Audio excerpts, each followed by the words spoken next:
Boy, it's been an interesting ride for 40 years. It's been like a roller coaster. I remember when we were singing, we just started out doing the gospel thing, and we had done the Gaither video with I Wouldn't Take Nothing for My Journey Now. And shortly after that, David had his quadruple bypass. Mm-hmm. You scared us, boy. Yeah. I mean, we all went by the hospital to say goodbye, and you came through that. But then after we kind of split up and did our different things, you had an interesting ride. To say the least. Yeah. You know, my wife and I moved out to California, and I didn't have any reason to move to California, man. I didn't, you know, it's just, we just kind of did it on a whim, you know.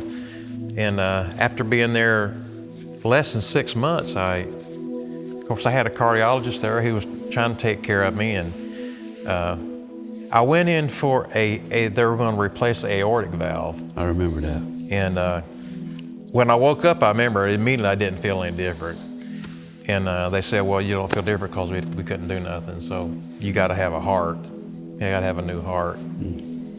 Man. So the journey started there, and it's been a wild ride, man. But you had to wait in the hospital. I mean, we see it on TV. You know how they have to go check in and wait for a heart. I mean, right. You did that too, didn't you? I did that too. Yeah. Everybody has to. When you become a 1A on the transplant list, which means if a heart comes available, you know you're next in line to get it. You have to be in the hospital, and you have to be on two certain kind of medications to become a 1A. And mostly the average wait is 60 to 90 days in the hospital waiting for a heart, you know. And but I told JD, I said I'm not going to be in there long. I just know, just something in my spirit tells me I'm not going to be there long, you know. 9 days, and I got a heart. Actually, my nurse walked in and said, somebody wants to talk to you, and it was a transplant coordinator, and she told me that they had a heart. That was a trip. And so you got a 27-year-old heart. 27-year-old, yeah. My donor's sister, who was a couple of years younger than him, they didn't know me. They didn't know my name or anything. And she found out a month after he passed away that she was pregnant. And she had a little boy, and she named her son David Juan Carlos. My donor's name is Juan Carlos. And so that was cool. They come out and hear me play, and you know, we have Thanksgiving with them, and Christmas and birthdays and all that good stuff. We'll talk about this song. Oh, you know, the first time I heard this song, man, it's like, it hit me like a ton of bricks. The lyric, what it says, we're holding things close and letting things go.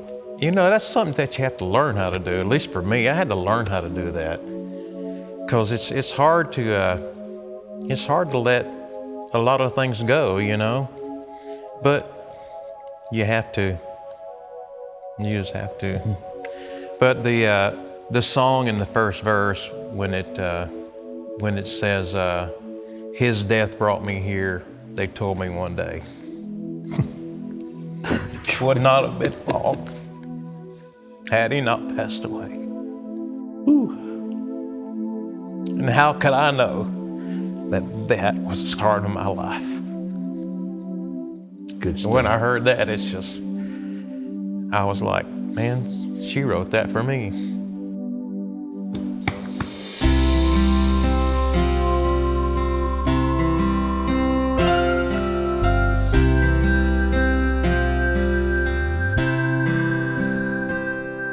She left like the wind, drove off in her car.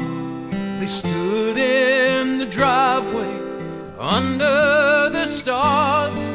Somewhere they knew this might be more than goodbye.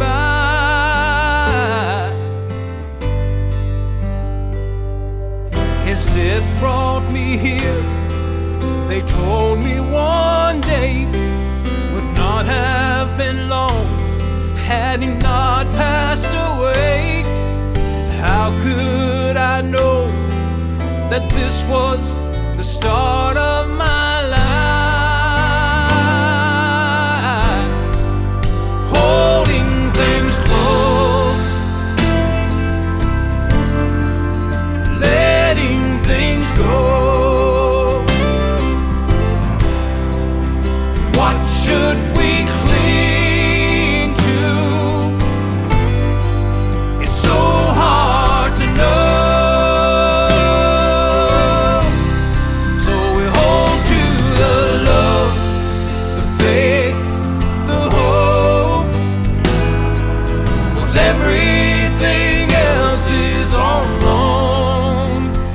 We keep holding things close and letting things go.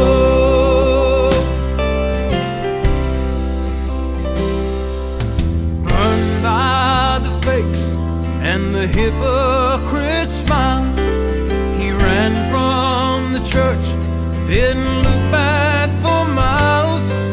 Then he met a bum who showed him that Jesus was real.